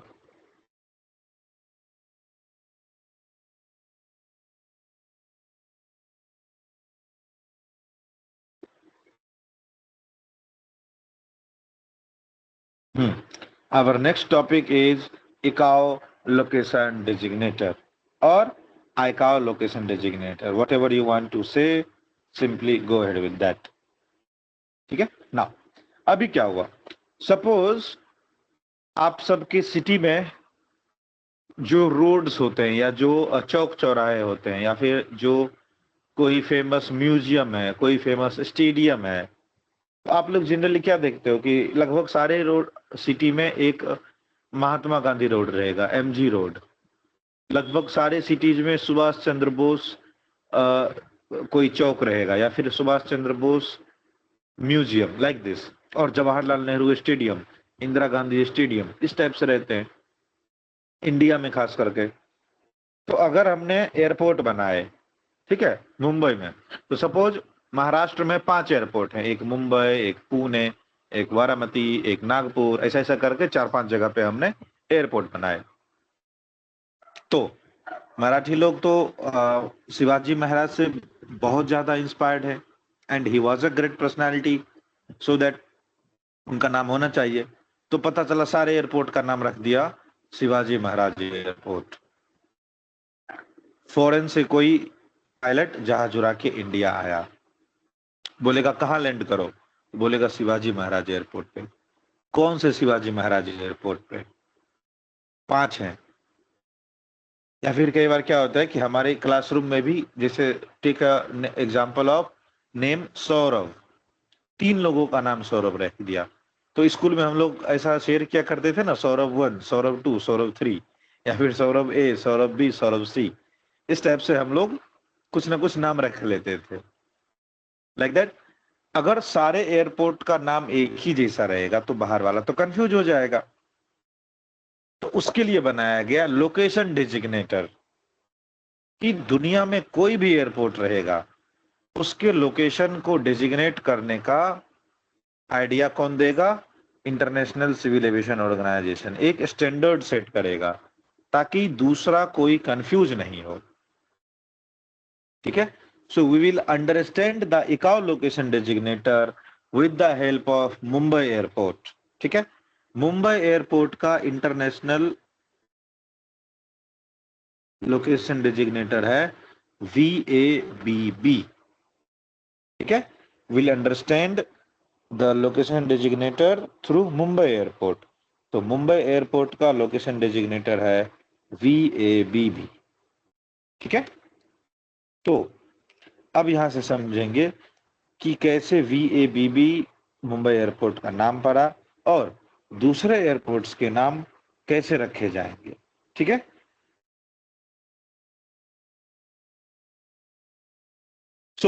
सबसे पहले चीज, जो इकाओ लोकेशन डिजिग्नेटेड है उनके लेटर कोड 4 डिजिट्स के होंगे। ठीक है, इकाओ लोकेशन डिजिग्नेटर के लेटर कोड 4 डिजिट्स के होंगे हमेशा। डन। और मुंबई का है VABB। अब देखो, जो पहला लेटर कोड है that is known as Indian AFSRA। अब आप बोलोगे अप्सरा, AFSRA क्या होता है सर? इसको शॉर्टकट में कुछ लोग बोलते हैं अप्सरा। अप्सरा नहीं, ठीक है, इंद्र वाली अप्सरा नहीं, अप्सरा, AFSRA। और ये एक्सेप्टेबल वर्ड है। आप अप्सरा अगर बोलोगे तो सब समझेंगे, ऐसा नहीं है कि उनको पूरा फुल फॉर्म चाहिए। आप अप्सरा बोलो वो समझ जाएंगे। अच्छा, you are talking about fixed services routing area, AFSRA, aeronautical fixed services routing area. यानी एरोनॉटिकल में जितने भी फिक्स्ड सर्विसेज हैं, फिक्स सर्विसेज कौन कौन से होते हैं? ATC, airport. मोबाइल सर्विसेज कौन कौन से हैं? आपके एयरक्राफ्ट, व्हीकल, ये सब मूव करते हैं। तो जितने भी फिक्स्ड सर्विसेज हैं उनके रूटिंग एरिया के लिए जो कोड सेट किया गया है that is known as AFSRA। और पूरे वर्ल्ड को 22 AFSRA में क्लासिफाई किया गया। ठीक है, and on the chart you can see on the world map the world has been classified into 22 AFSRA। ठीक है, और मुंबई का airport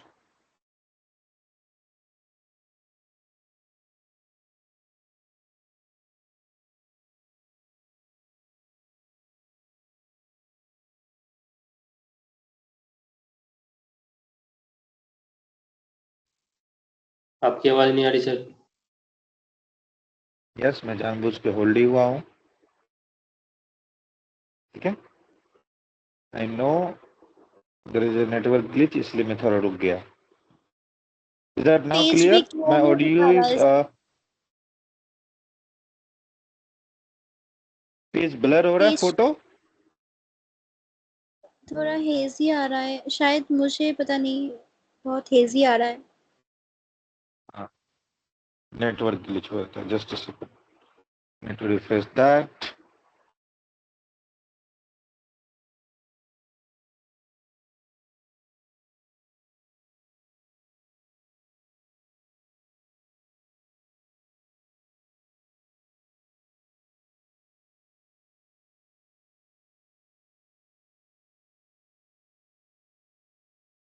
okay, how about now? Is that clear now? अभी आ रहा है सबको? Yes sir. अभी पिक्चर क्वालिटी अच्छी हुई? ठीक है, so will understand by the example of Mumbai airport. हाँ हाँ, पिक्चर शो नहीं हो रहा है सर। स्क्रीन शेयर अदर नहीं हो रहा। Stations.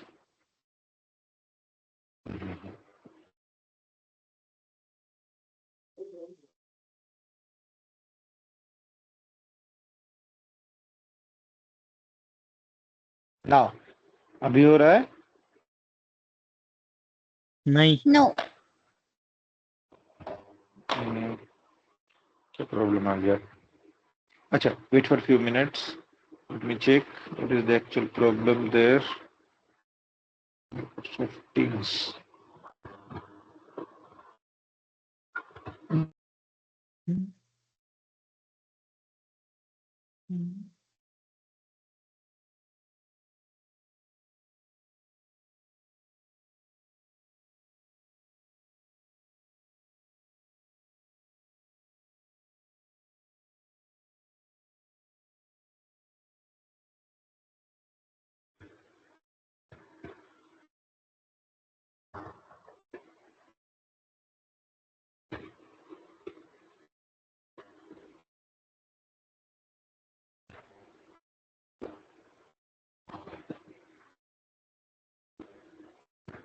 Has it came now? अभी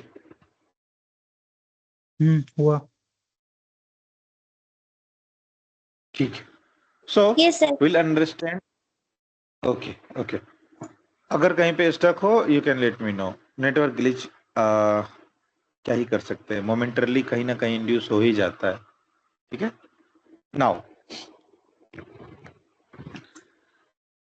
world has been classified into 22 AFSRA और इंडिया का AFSRA कोड पड़ जाता है विक्टर, चाइना का है जुलू, रसिया का uniform, Middle East Oscar, African countries hotel, South Africa foxtrot, West Africa golf and delta.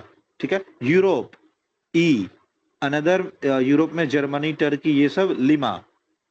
उसके बाद कनाडा सी, यूएस का K, South America S, Mexico M, यहाँ पे दो चार छोटे छोटे आइलैंड है tango, Australia Yankee, South East Asian Nations.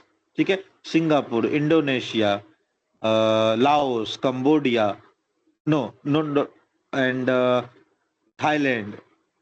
So these countries is having W। यहाँ पे एक दो कंट्री हैं, पपुआ न्यू गिनी एंड एक दो छोटे मोटे आइलैंड है, उनका alpha. Japan Romeo, south Korea Romeo. ठीक है, तो इसी हिसाब से हमारे कंट्री इंडिया का AFSRA कोड पड़ा विक्टर। तो इंडिया में किसी भी टाइप के एयरपोर्ट होंगे, सबसे पहले उसका लोकेशन डिजिग्नेटर होगा V, राइट। अमेरिका के कोई भी एयरपोर्ट होंगे उनका होगा K. Am I clear over this? AFSRA समझ में आया?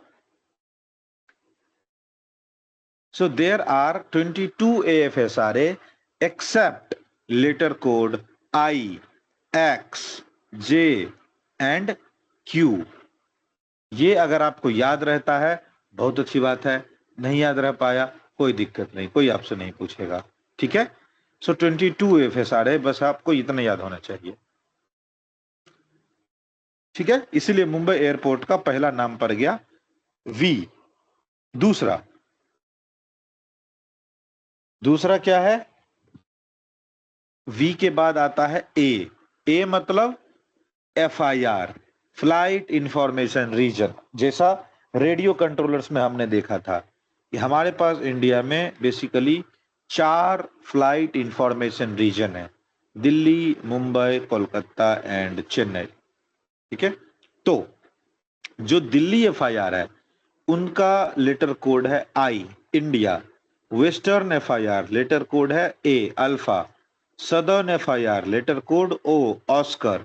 Eastern FIR letter code E। तो in India we are having 4 FIR, flight information region. कौन कौन से? दिल्ली, मुंबई, कोलकाता एंड चेन्नई।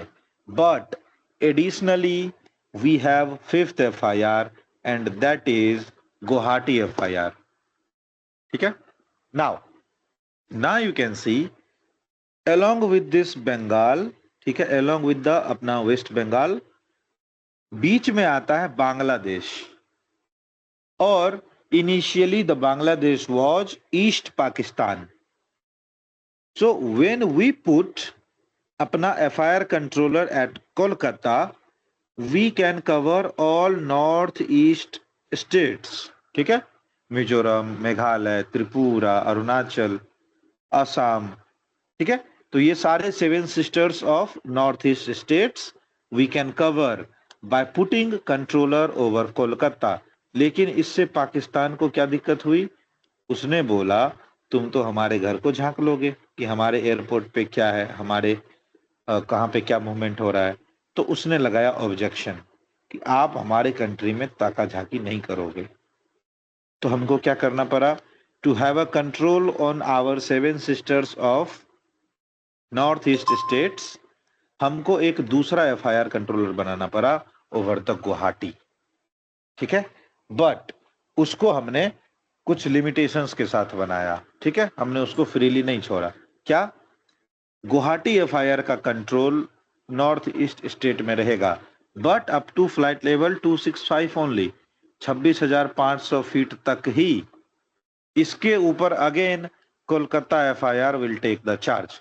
पाकिस्तान को किससे प्रॉब्लम था कि आप हमारे घर में नहीं झांकोगे, ठीक है, हम 26,000 फीट से नीचे आपके घर में नहीं झांकेंगे।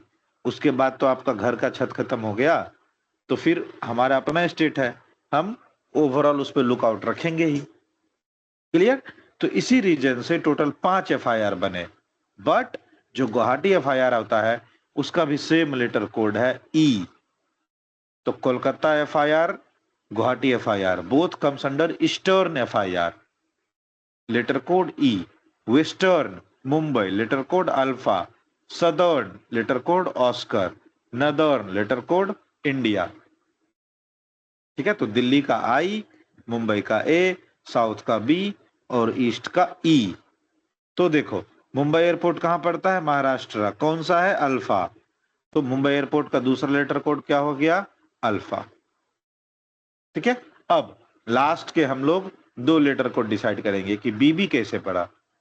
ठीक है, बट उससे पहले let me just explain some of the states to clarity over the FIR। अभी जो नॉर्दर्न FIR, नॉर्थ FIR का जो स्टेट्स होगा, राजस्थान, हरियाणा, यूपी, दिल्ली, उत्तराखंड, हिमाचल प्रदेश, पंजाब, लद्दाख, जम्मू कश्मीर। ठीक है, ये सब आएंगे नॉर्थ FIR में।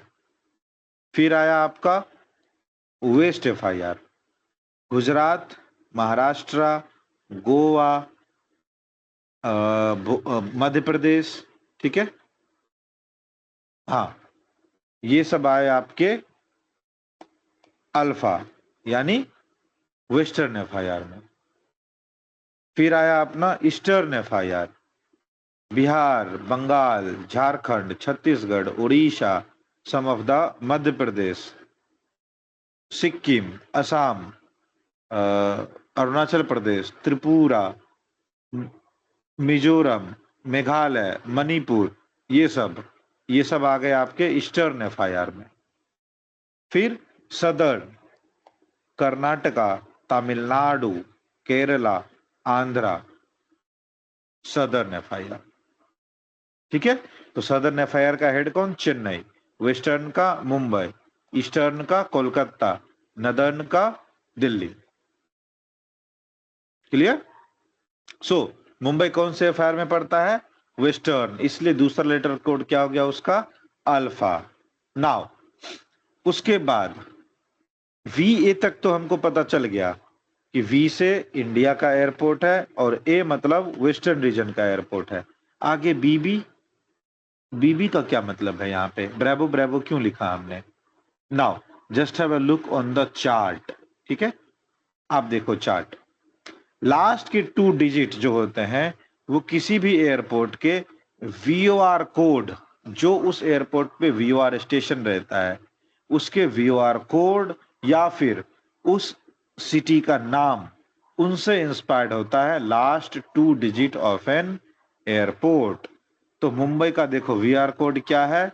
Bravo bravo bravo. तो 3 डिजिट का letter code bravo bravo bravo, उसमें से पहला और तीसरा उठा के हम लोग बना देते हैं एयरपोर्ट का कोड। तो मुंबई का क्या हो गया? VABB। क्यों हुआ? सबसे पहले V, क्यों? क्योंकि इंडिया का एयरपोर्ट है। उसके बाद अल्फा, वेस्टर्न रीजन का एयरपोर्ट है।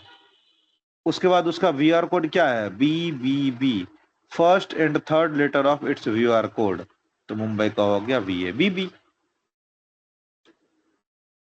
डन। चलो will take another example, Nagpur airport. ठीक है, नागपुर एयरपोर्ट कहाँ का एयरपोर्ट है? इंडिया का। नागपुर कहाँ पड़ता है? महाराष्ट्र में। Western FIR alpha, letter code NNP, first and third VANP, Nagpur का एयरपोर्ट। क्लियर? औरंगाबाद कहां पड़ता है? महाराष्ट्र, इंडिया में सबसे पहले तो विक्टर, उसके बाद Maharashtra alpha, first and third AU, Aurangabad. तो ऐसे हम किसी भी एयरपोर्ट का 4 डिजिट इकाओ लोकेशन डेजिग्नेटर निकालते हैं। क्लियर? समझ में आया सबको?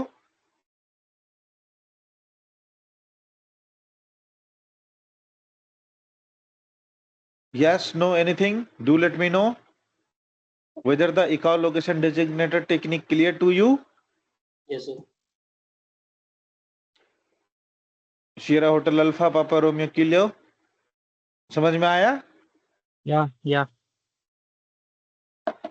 ठीक है. So that's enough for today. ठीक है. Tomorrow we'll have a look on echolocation designator one more time. इसमें कुछ exceptions हैं. हम लोग कल ही उसको कवर करेंगे. ठीक है. All those examples and all those exceptions.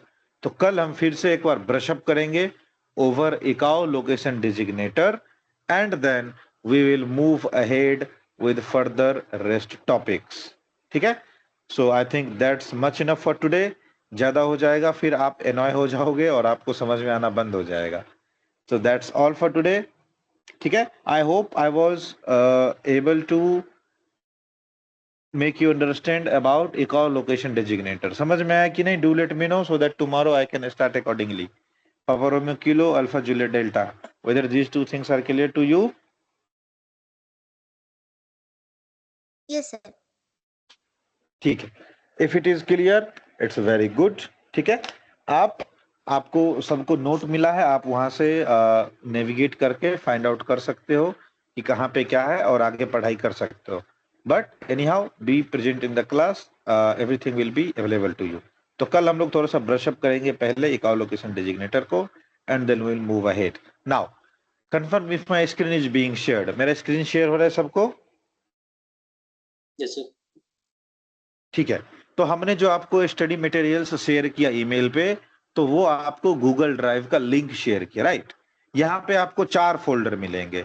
Daily जो मैं क्लास में पढ़ाता हूँ उसको रिकॉर्ड करके इस ड्राइव लिंक पे अपलोड कर दिया करूंगा. यूट्यूब पर मैं 2 दिन में, 3 दिन में, 4 दिन में एक बार अपलोड किया करूंगा, because I am not bound to YouTube. ठीक है. यूट्यूब पे मैं डाल देता हूँ कि कुछ अगर नए लड़के या कुछ खुद से मेहनत करने वाले स्टूडेंट कुछ पढ़ाई करना चाहते हैं, so that they can catch there on YouTube. But drive link पे आपको डेली रिकॉर्डेड सेशंस मिलेंगे. तो अगर आपका कभी क्लास मिस होता है तो लेक्चर 1 2 3 4 करके रहेगा ऑर्डर में. आप वहां पे से जाके डेली वीडियो देख सकते हो. उसका टॉपिक का नाम, फोल्डर का नाम है रिकॉर्डेड लेक्चर्स. नेक्स्ट, आपको पढ़ने के लिए जो बुक है, आपको पढ़ने के लिए जो नोट्स हैं, ठीक है, जो कि स्टडी मटेरियल है, जो कि बुक है, जो कि गाइडेंस मटेरियल है, वो हमने शेयर किया in the name of folder कौशल्य एकेडमी. ठीक है. यहाँ पे देखो, फर्स्ट, सेकेंड एंड थर्ड, ये तीनों जो नोट्स है ये आरटी का बुक है which has been completely written by me, जो कि मैंने लिखा है. ठीक है. First, second and third. Fourth and fifth are the chart. ठीक है. फोर्थ, इसमें 2 टाइप के चार्ट होते हैं आरटी में, हम लोग आगे पढ़ेंगे. तो जो मैप यूज होता है, जो चार्ट यूज होता है, that is document number 4, coloured charts. यही chart as it is exam में आते हैं. Note number 5 and 6 is book of R K Bali. अगर आपको कभी लगता है कि आपको थोड़ा सा नॉलेज लेना चाहिए एज अ पायलट, या आप पायलट वाली चीजें पढ़ना चाहते हो, तो आर के बाली बुक पर हो, अच्छी बुक है. But don't go with anyone. कुछ लोग आपके फ्रेंड या आपके स्कूलमेट, बैचमेट या कोई सीनियर्स, कई लोग बोलते हैं कि आर के बाली पढ़ लो, आरटी निकल जाएगा. कभी नहीं निकलेगा. ठीक है. Why? Because this book is for CPL and ATPL holder. ये पायलट के लिए बुक है, आरटी के लिए बुक है ही नहीं. तो आप सोचोगे कि आर के बाली पढ़ के हमारा काम बन जाएगा. नहीं. हाँ, आपको ऑपरेशन जानना है, आपको कुछ चीजें सीखनी है, कुछ समझनी है. बहुत अच्छी किताब है, आप पढ़ो आर के बाली अपने खाली टाइम में. ठीक है.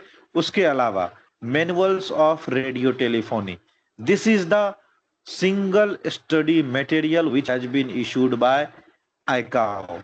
तो हम लोग, जो कोई भी टीचर इंक्लूडिंग मी या कोई दूसरे, जो कोई आपको आरटी का पढ़ाएंगे, वो कहीं ना कहीं यहाँ से इंस्पायर्ड रहेंगे. Like yesterday I taught you phonetics. देखो यहाँ से लिया गया है. ठीक है. आज जो मैं रीडिंग टेक्निक्स पढ़ा रहा था, डेसिमल कैसे पढ़ोगे, अल्टीमीटर कैसे पढ़ोगे, वो सब देखो यहाँ से मैंने चुराया है. ठीक है. और आगे भी जो मैं आपको पढ़ाऊंगा, मोर और लेस कहीं ना कहीं वो इसी बुक से इंस्पायर्ड रहेगा. लेकिन ये बुक भी होल एंड सोल नहीं है.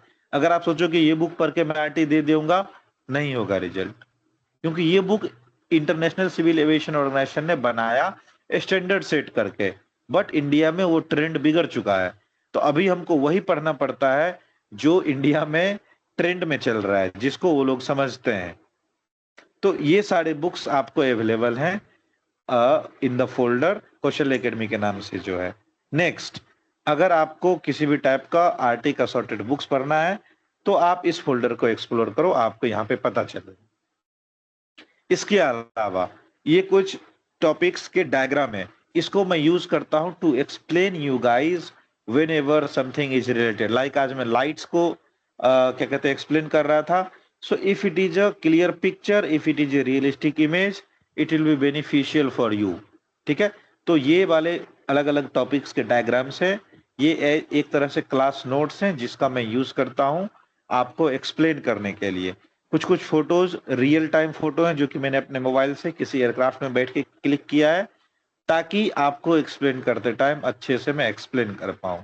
ठीक है, so these are the realistic diagram. इसको देख के कंफ्यूज मत होना कि ये क्या क्या फोटो डाल दिए हो। ठीक है, these are the study handouts which will help you guys to understand certain topics. फिर आता है प्रीवियस ईयर क्वेश्चन। अभी आप प्रीवियस ईयर क्वेश्चन को देखना चाहते हो, नजर मारो, बट अभी हाथ मत लगाओ।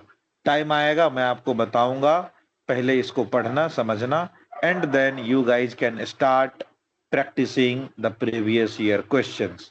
Till that time, rest 3 folders you can navigate and wait for my instruction where you will go for practices of previous year question. ठीक है? So these are the study materials available with you, and trust me, these are the much sufficient study materials. इससे ज्यादा पढ़ने की बिल्कुल जरूरत नहीं है। अगर इससे ज्यादा पढ़ोगे आप ही उल्टा कंफ्यूज होगे। ठीक है, तो आरटी में लिमिटेड टॉपिक पढ़ो, अच्छे से पढ़ो, बहुत हेल्पफुल होता है। ठीक है, so this was the study material and I hope this is available with everyone for now. आप सबको मिल गए हैं ना? नहीं मिले हैं then you can let me know, I'll share especially with you, and I had missed the admission slip for Papa Romeo Kilo that I'll share you in few minutes. ठीक है, but I hope कि study material सबको मिल गए होंगे on email. मिल गया है ना?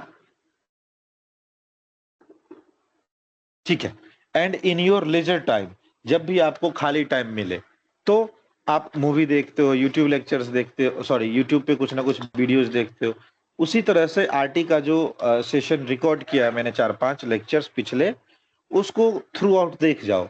अगर आपको 1x मीन्स रेगुलर स्पीड पे देखने का मन नहीं है, 1.5x पे सेट कर लो और कंटिन्यू थोड़ा सा आगे बढ़ा के देख जाओ, ताकि आपका टॉपिक रिवाइज हो जाए। And trust me, you will get more benefit if you go through the recorded lectures continuously. ठीक है, आपको ज्यादा अच्छा लगेगा। तो खाली टाइम में जब भी आपको दिन में टाइम मिलता है, कवर अप करो पीछे के टॉपिक्स, ताकि एक्सप्लेन करते टाइम आपको सारी चीजें एक्यूरेटली समझ में आए। Done? So that's all for today, and I hope कि सब कुछ ठीक ठाक रहा। Right, we'll see you tomorrow same time 9 o'clock. Done? Done. Okay, sir. Chalo, good night for today. Good night. Good night. Thank you, Have a sir. good night. Thank you.